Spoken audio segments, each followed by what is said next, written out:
Hello guys, আসসালামু আলাইকুম। Molly's cookies and lifestyle থেকে আমি অলরেডি আপনাদের জন্য আজকে মর্নিংয়ে একটা ব্লগ নিয়ে চলে এসেছি। Good morning.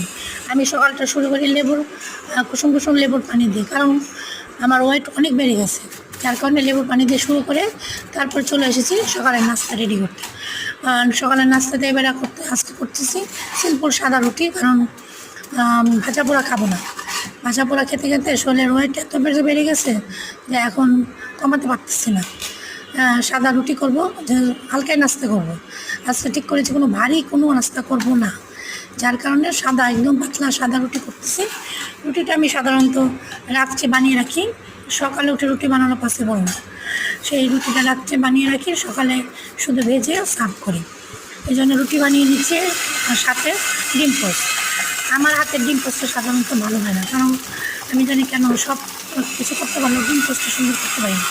যার কারণে আমার বর সবসময় আমাকে এই নিয়ে হাসি ঠাট্টা করে। দেখতে পাচ্ছেন আমি অলরেডি ডিম পোস্ট করছি, কিন্তু ডিম পোস্টটাও ভালো হবে না, আমি জানি। কারণ আমার ডিম পোস্টটা কোনোকালেই ভালো হয় না, আমার মনের মতন হয় না। মানে লেগে যাবে, নাহলে কুসুমটা কেটে যাবে, না হলে ডিমটা বাঁকা তারা হবে, মানে এরকম আর কি।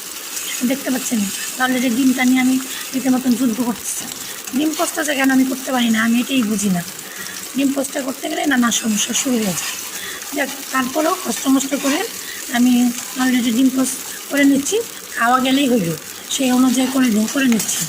ডিম পোস্ট আর সাদা রুটি, আর করবো চা, চিনি ছাড়া চা খাওয়ার চেষ্টা করতেছি, দেখি ওয়েটটা কমানো যায় কি না। এই জন্য ডিম পোস্ট হয়ে গেছে আমার আর আমার মেয়ের। অলরেডি ডিম পোস্ট হয়ে গেছে, আরেকটা ডিম পোস্ট করবো, পরে রুটি খাবো। সেই সাথে আমি দিয়ে দিয়েছি চারজনের পানি, দুধ এবং পানি দিয়ে দিয়েছি। এখন চা বানাবো, চা হলেই আমরা সকালে একসাথে নাস্তা করবো। আর আপনাদের কাছে আমার অনুরোধ, আমার পেজটা একটু শেয়ার করে দেবেন, বেশি বেশি করে। ধন্যবাদ।